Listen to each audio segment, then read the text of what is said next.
Pak, kondisi pemayung terkini yang memang Iya.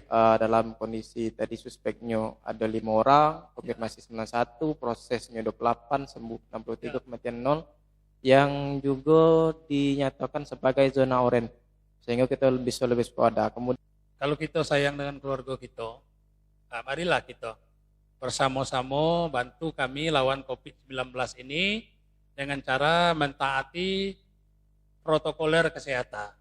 sehingga butuh sinergi baik dari pemerintahan, Ya. masyarakat, dan kelembagaan lainnya. Benar. Mari kita bersama-sama lawan COVID-19 ini, sayangi keluarga kita, sayangi diri kita, dan sayangi orang lain.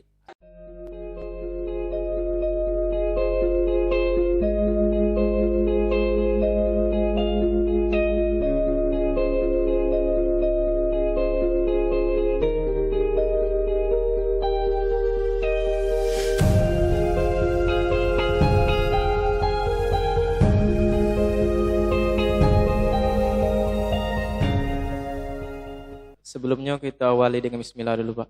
Bismillahirrahmanirrahim. Baiklah para pemirsa semua, para penonton, hari ini, siang ini kita kedatangan tamu yang mungkin ada asing lagi, familiar nih benar lah. Selamat pagi Bapak M. Amin SE. Selamat pagi, Haji. Ya, Bapak M. Amin SE ini beliau adalah selaku camat Kecamatan Pemayu. Itu lagi lah, asal itulah kemana-mana. Gitu, ya. Wanusuna wak lah. Ya. Iya. Selamat siang Mbak ya, terima kasih pada kesempatan hari ini Bapak sudah hadir di studio Jigo. Ya memang kalau kesibukan pasti sibuk. Tadi pagi mungkin sudah ada rute ke tempat lain, dinas lain. Alhamdulillah para pemirsa sekalian, Bapak Camat sudah bisa hadir di Siko untuk menyampaikan beberapa hal yang mungkin nanti jadi informasi untuk kita semua. Sehat, Pak? Alhamdulillah sehat. Masih puasa kan? Alhamdulillah masih puasa. Jangan sampai tidak. Iya benar. Baiklah, Bapak. Banyak hal yang pengen Aji bincang, pengen diskusikan, mungkin nanti kok jadi pengetahuan atau informasi kepada masyarakat luas, wabil khusus di Kecamatan Pemayung lah, selaku memang itu gitu. Untuk itu yang pertama aja pengen tahu dulu Pak, kondisi Pemayung terkini, terupdate sekarang nih, seperti apa sebenarnya? Jadi kondisi di wilayah Kecamatan Pemayung dalam penanganan COVID-19 ini, Iya. Haji, ya. Per 1 Mei tahun 2021 pukul 12.00 Ya. waktu Indonesia Barat. Sebelum saya menyampaikan itu, saya ingin menyampaikan beberapa mungkin kata-kata yang baru terdengar di telinga kita. Ya. Ya. Ada namanya suspek, konfirmasi, proses, sembuh, dan segala macam itu. Jadi kalau suspek itu artinya terduga COVID. Nah, kalau suspek itu terduga COVID. Terduga COVID. Nah, contohnya pasien yang datang dengan keluhan mirip-mirip COVID itu yang kena. Mirip-mirip COVID itu yang kena COVID. Nah, itu baru suspek. Yang kedua ada namanya konfirmasi. Nah, jadi pasien COVID positif hasil pemeriksaan swab PCR. Nah, itu konfirmasi. Jadi yang positif itu namanya konfirmasi. Iya, hasil pemeriksaan swab dan PCR. Nah, itu.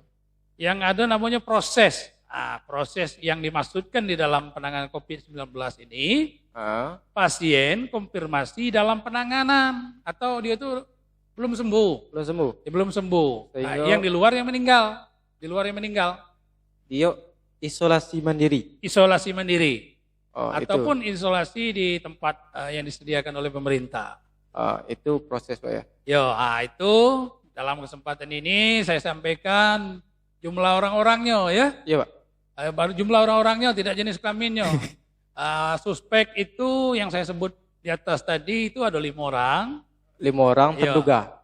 5 orang terduga COVID tadi. Yang kedua konfirmasi 91 orang. Itu. Jadi 91 ini konfirmasi dan nanti kata sudah hasil swab positif, Pak? Iya, positif.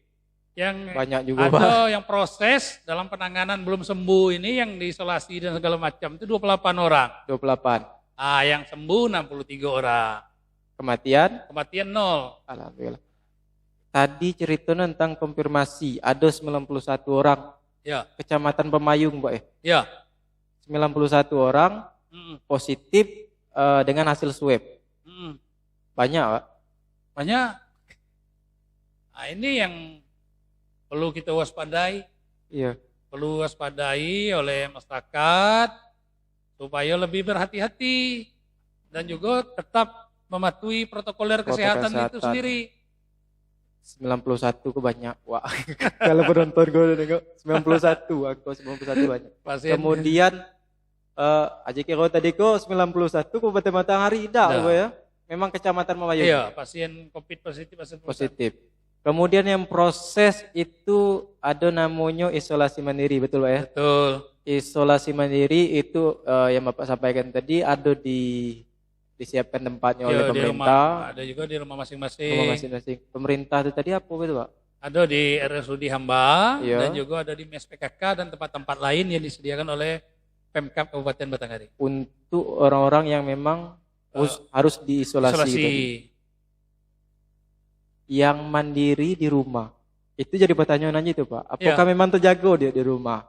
Jadi ini kemarin saya pada hari Minggu, tepatnya di jam hampir 3:30, saya sudah mendatangi yang positif tadi, ada saya sebut inisialnya W ya, F, inisialnya saya datangi dan saya berterima kasih sekali kepada beliau bahwa sepengetahuan saya, sepengetahuan tetangga bahwa pasien ini yang melaksanakan isolasi mandiri ini benar-benar mematuhi protokol kesehatan. Dia tidak keluar rumah dan juga memakai masker, makan vitamin dan melaksanakan salah satu contohnya menjemur badannya pada pagi hari itu.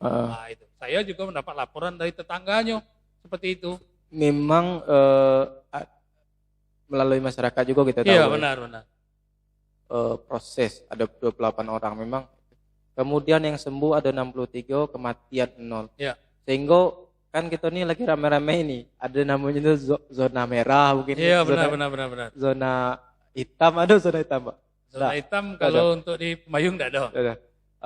Zona merah, zona kuning mungkin ya atau satu lagi zona oranye. Ya. Kita masuk ke mana, Pak, untuk Pemayung? Jadi sebelum saya menyampaikan tentang zona di wilayah Kecamatan Pemayung, perlu kita sadari penentuan zona ini atau penetapan zona ini adalah pihak dari gugus tugas Kabupaten Batanghari. Memang dalam peta terakhir hari ini penanganan COVID-19, wilayah kita Kecamatan Pemayung masuk dalam zona oranye. Zona oranye. Iya, karena masih terdapat 3 sampai 5 rumah dengan kasus konfirmasi positif. Dalam satu RT selama 7 hari terakhir. Itu. Sehingganya was-was juga gitu ya, zona oranye. Itu yang saya khawatirkan, sehingga kami bersinergi terus sekarang pihak Perkepincam untuk mengembalikan zona kita ini kembali ke zona hijau. Zona hijau. Dan itu wajib didukung oleh semua pihak. Kalau cerita wajib didukung semua pihak tadi, ada saya pertanyaan Pak. Apa sih yang sudah dilakukan pihak kecamatan dalam penanganan atau pemutusan rantai COVID-19 tadi? Baik, Haji dan juga pemirsa yang menonton video ini, sekali lagi kami dari pihak pemerintah bersama TNI dan Polri sudah melaksanakan penanganan ini dengan dasar yaitu Instruksi Mendagri nomor 9 tahun 2021, sudah itu ada juga surat edaran dari Gubernur Jambi dan juga ada surat edaran dari Bapak Bupati kita, Bapak Muhammad Fadil, bahwa dengan nomor surat edaran nomor S004/2040 /TAPEM/4 Romawi tahun 2021. Di mana dalam penanganan itu kita diminta melakukan namanya pemberlakuan pemberantasan kegiatan masyarakat atau PPKM. Berbasis mikro. Apa tadi itu? PPKM. Pemberlakuan pembatasan kegiatan masyarakat atau PPKM berbasis mikro. Wilayah mikro. Ya. Jadi itu mulai dari kabupaten memang itu ya? Dari kecamatan? Iya, dari sampai ke desa, sampai ke RT. Desa. Sampai ke RT. Ada namanya PPKM. Iya. Kalau yang di kecamatan itu terdiri dari apa, Pak? Kecamatan ini ada unsur Perkopincam kecamatan. Jadi PPKM ini diketuai oleh camat, ada Kapolsek, ada Dandamil dan unsur tenaga kesehatan seperti kepala Puskesmas. Jadi Perkopincam itu tadi adalah salah satunya camat, Kapolsek dan Dandamil dibantu oleh unsur dinas kesehatan dalam hal ini itu kepala Puskesmas. Perkopincam. Jadi itu yang sudah kita itu membuat posko kegiatannya, Pak. Kegiatannya apa? Jadi memang di amanat dari surat edaran Pak Bupati ini kita diwajibkan kecamatan, kelurahan dan desa ini membuat sebuah posko. Kalau di desa itu diketuai oleh kepala desa, di kelurahan. Tergabung dalam itu unsur-unsurnya ada Babin Kaptipmas, Babinsa, dan unsur-unsur aparatur desa yang lainnya. Adapun kegiatannya itu seperti penerapan disiplin, penegakan hukum, protokol itu secara masif memang benarnya istilahnya. Tidak ada sekedar namo posko, memang harus bekerja. Itu yang diminta oleh Pak Bupati kemarin. Itu. Dan juga ada operasi justisisi secara rutin. Itu di tingkat kecamatan, desa dan kelurahan. Apa itu Pak operasi justisisi? Jadi kami ini bersama Pak Kapolsek dan Pak Dandamil ini telah melaksanakan sebuah kegiatan tuh. Dan juga saya selaku camat diminta Pak Bupati kemarin menentukan titik kumpul atau titik keramaian yang ada di Kecamatan Pemayung itu. Jadi pada kesempatan ini saya sampaikan kepada halayak ramai, penonton, pendengar semua, bahwa di Pemayung itu kita sudah bagi wilayahnya itu titik kumpul itu pertama seperti di Bank Rakyat Indonesia atau BRI unit Pemayung. Dan juga ada Bank 9 Jambi, KCP Pemayung, ada Alfamart, ada minimarket di sana, ada kantor pos, rumah makan, ada pasar Kalangan dan juga ada pangkalan gas LPG. Kalau khusus pasar Kalangan ini kita semua tahu nih, banyak masyarakat yang kumpul ya, seperti di Pasar Selat, Lubuk Ruso, Rasau, dan di Desa Serasa. Ini menjadi agenda rutin kami, melakukan patroli ke sana, menghalu-halukan, dan kadang juga memberikan masker, dan penegakan peraturan itu sendiri. Baik secara teguran tertulis maupun fisik yang kami lakukan untuk dalam rangka pembinaan. Jadi itu tadi tempat titik-titik yang memang jadi rutin gitu untuk evaluasi. Kita evaluasi, kita kunjungi, kita bina, dan kita berharap masyarakat apabila memang mau ke tempat-tempat yang kami sampaikan ini wajib mentaati aturan tadi. Seperti pakai masker, menjaga jarak, mencuci tangan. Itu. Jangan lupa untuk diri Jangan lupa tuh. Jadi yang memang berkala secara masif tadi tempat-tempat umum lah ya. Betul. Tempat-tempat keramaian. Iya. Contohnya tadi di BRI, kemudian di pasar-pasar. Kalau cerita tentang hal itu aja teringat pula. Beberapa pekan kok kebanyakan foto-foto Facebook Bapak tuh kegiatan turun ke lapangan, ke pasar. Itu ngapain, Pak? Jadi saya sebelum beberapa hari yang lewat Bapak Bupati mengajak kami bersama seluruh camat untuk hadir rapat bersama. Iya. Bahwa negara ini wajib hadir dalam kegiatan masyarakat. Salah satu contohnya di pasar tadi.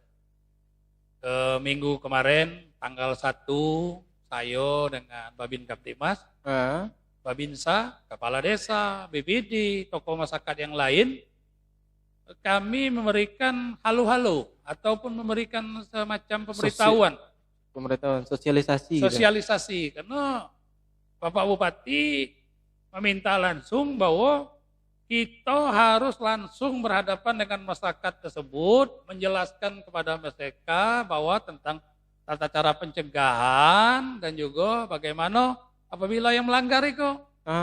Itu. Sehingga tidak ditemukan lagi namanya penderita virus corona yang baru di wilayah titik-titik kumpul tadi. Tidak bertambah suspek. Tidak bertambah lagi suspeknya. Itu. Konfirmasi tidak bertambah, sudah tidak bertambah. Sehingga memang rutin Bapak lakukan ke tempat-tempat umum. Betul, bersama aparat kepolisian dan Babinsa. Kemudian di tempat-tempat pasar ya memang itu. Betul. Capek dah Pak. Kalau dibilang capek itu manusiawi ya. Pasti lelah ya. Tapi di balik lelah itu adalah ada nilai-nilai kemuliaan bagi kita bisa ikut bersama. Meringankan dan juga memberantas wabah yang lagi menjangkit masyarakat itu. Maka kita wajib hadir di tengah masyarakat itu untuk ikut membantu mengurangi dari penyebaran COVID-19. Iya. Jadi semoga menjadi amal ibadah. Amin. Dan Bapak sehat selalu. Amin. Iya. Ya memang kalau cerita capeknya sering sekali aja tengok memang Bapak harus turun menyampaikan kepada masyarakat. Iya. Mungkin banyak kisah-kisah atau tragedi-tragedi di lapangan Pak, atau ketemu di pasar yang seperti apa yang paling sering Bapak temui? Ini yang sering kami temui, mungkin di tempat lain juga seperti itu. Masih kita temukan masyarakat tuh yang enggan memakai masker. Dan juga mungkin semacam bagi mereka oknum-oknum tadi merasa risih untuk memakai masker itu. Karena mungkin ketidaktahuan mereka tentang dari manfaat pemakaian masker itu sendiri.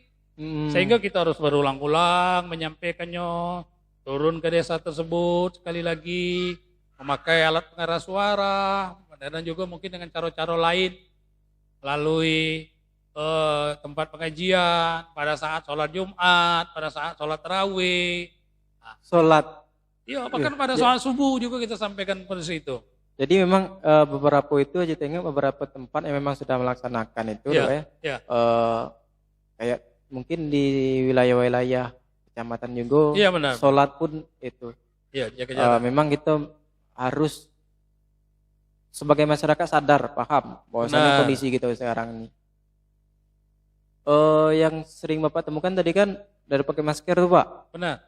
Apa sih yang kita lakukan kepada masyarakat itu nih? Jadi yang kita lakukan bersama Pak Kapolsek dengan Pak Dandramil kemarin beberapa hari yang lewat, karena dalam 1 minggu itu kadang sampai 3 kali penegakan operasi justisi itu, ada kita berikan surat teguran bahwa tidak akan mengulangi itu kembali. Yang kedua juga ada kita berikan masker kepada mereka, dan yang ketiga ada pemberlakuan dengan hukuman fisik seperti push up dan squat jump itu.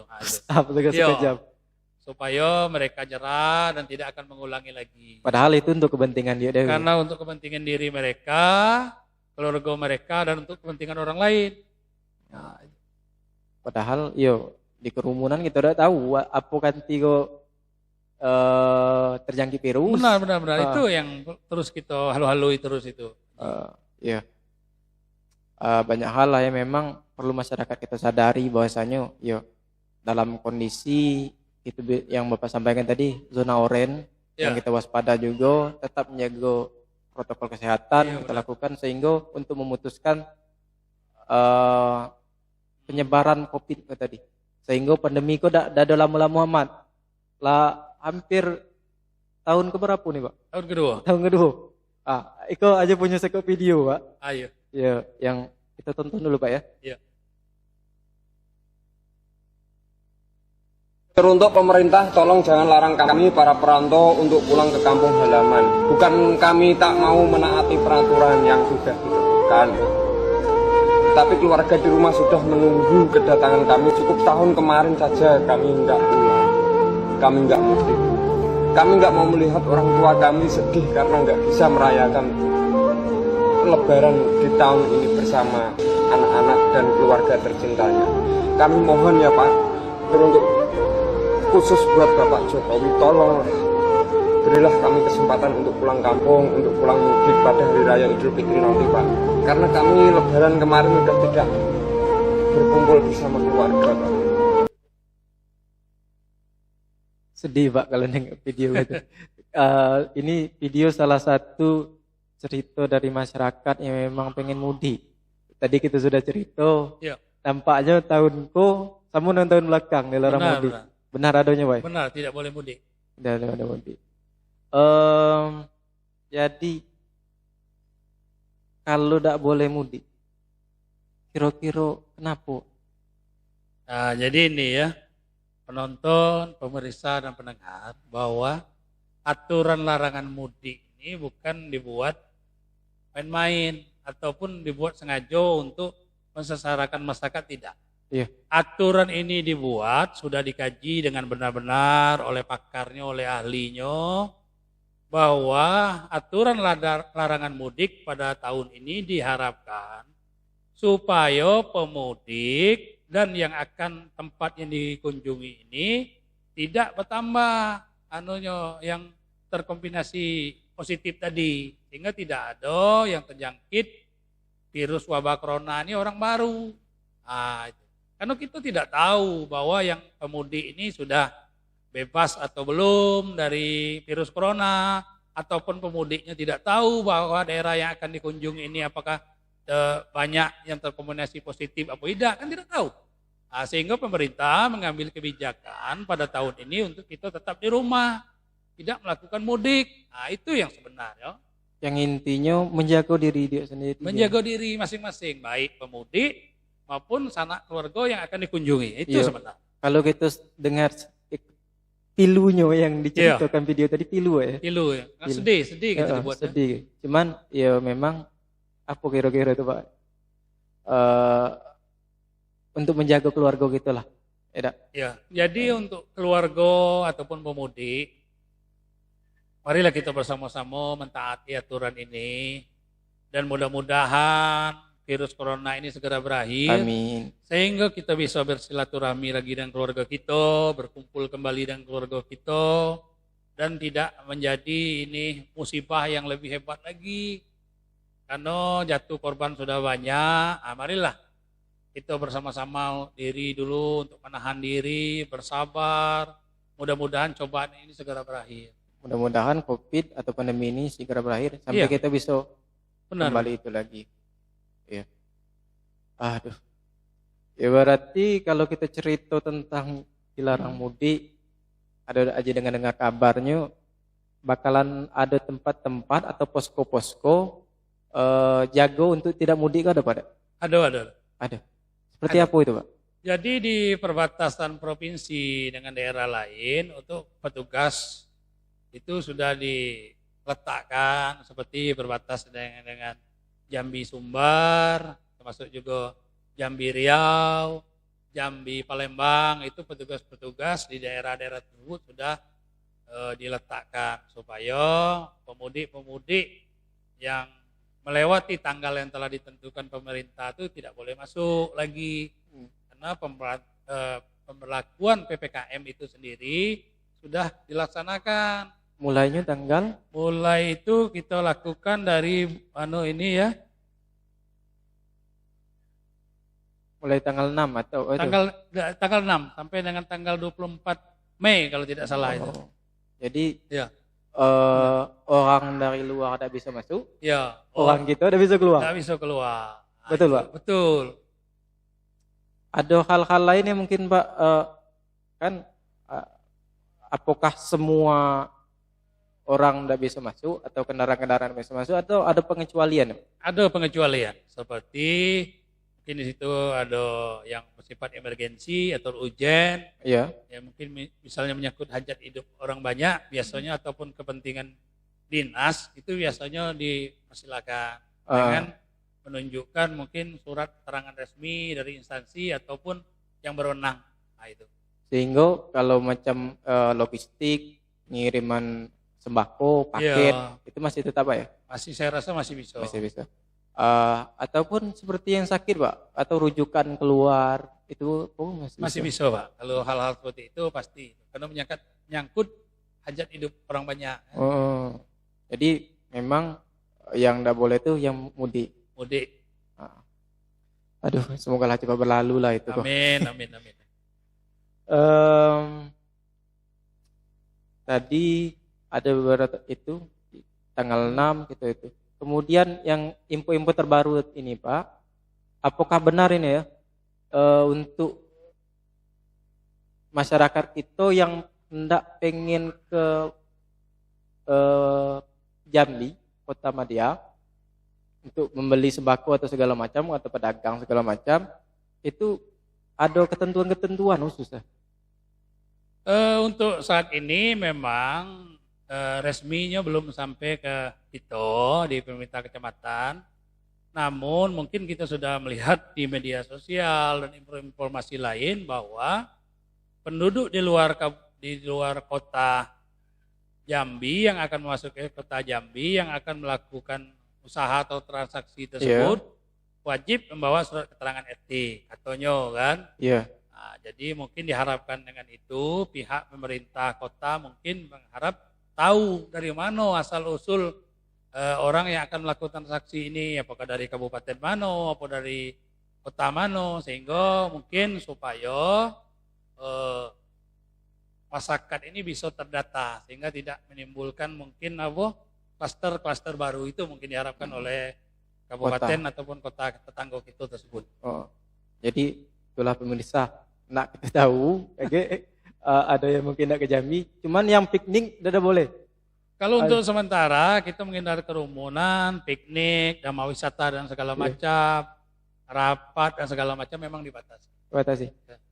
Berarti memang untuk pemirsa sekalian yang pengen mungkin keluar nak ke kota Jambi, itu setidaknya membawa surat keterangan dari ketua RT.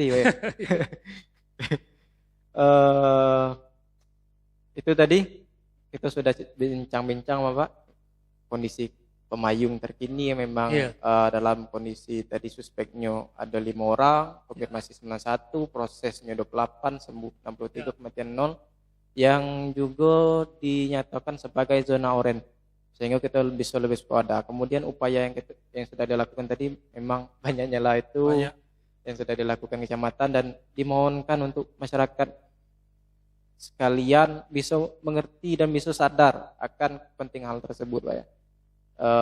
Tidak boleh mudik. Kemudian yang terakhir Pak, mungkin yang pengen Bapak sampaikan himbauan Bapak terhadap masyarakat umum, khususnya kepada masyarakat Pemayung lah mungkin. Ya. Untuk penonton, pemirsa serta pendengar sekalian, bahwa kalau kita sayang dengan keluarga kita, marilah kita bersama-sama bantu kami lawan COVID-19 ini dengan cara mentaati protokoler kesehatan. Salah satunya menerapkan 3M, memakai masker, menjaga jarak, mencuci tangan, dan ada hal-hal tambahan lain seperti selalu mengkonsumsi makanan bergizi, rajin melakukan berjemur, dan menghindari kerumunan. Dan juga mari kita bersama-sama mendukung kegiatan yang dilakukan oleh desa dan kecamatan dan kelurahan dalam membentuk sebuah posko tadi dalam rangka penerapan disiplin dan penegakan disiplin tentang protokoler kesehatan. Kami tidak bisa bekerja dengan baik tanpa dukungan dari semua pihak, baik itu masyarakat maupun pihak-pihak lain yang ada di tengah masyarakat itu sendiri. Sehingga butuh sinergi baik dari pemerintahan, masyarakat, dan kelembagaan lainnya. Benar. Ada lagi yang lain, Pak? Mungkin itu. Mari kita bersama-sama lawan COVID-19 ini. Sayangi keluarga kita, sayangi diri kita, dan sayangi orang lain. Semoga COVID-19 ini segera berakhir. Amin ya rabbal alamin. Terima kasih banyak Pak ya. Mungkin Bapak ada kegiatan dinas lain. Ya, Aji mengucapkan terima kasih banyak sehingga pada kesempatan kali ini nanti insya Allah nanti di-share. Semoga menjadi informasi dan menjadi pandangan yang itu terhadap masyarakat itu bahwasanya kondisi kita sekarang seperti ini loh. Sehingga kita tetap mematuhi protokol kesehatan. Terima kasih banyak Pak, dan tidak bisa yang Aji itukan lagi. Terima kasih kedatangan Bapak. Semoga menjadi amal ibadah, apalagi di bulan puasa tadi kan. Bapak sehat selalu. Dan Aji Heri, assalamualaikum warahmatullahi wabarakatuh. Waalaikumsalam warahmatullahi wabarakatuh.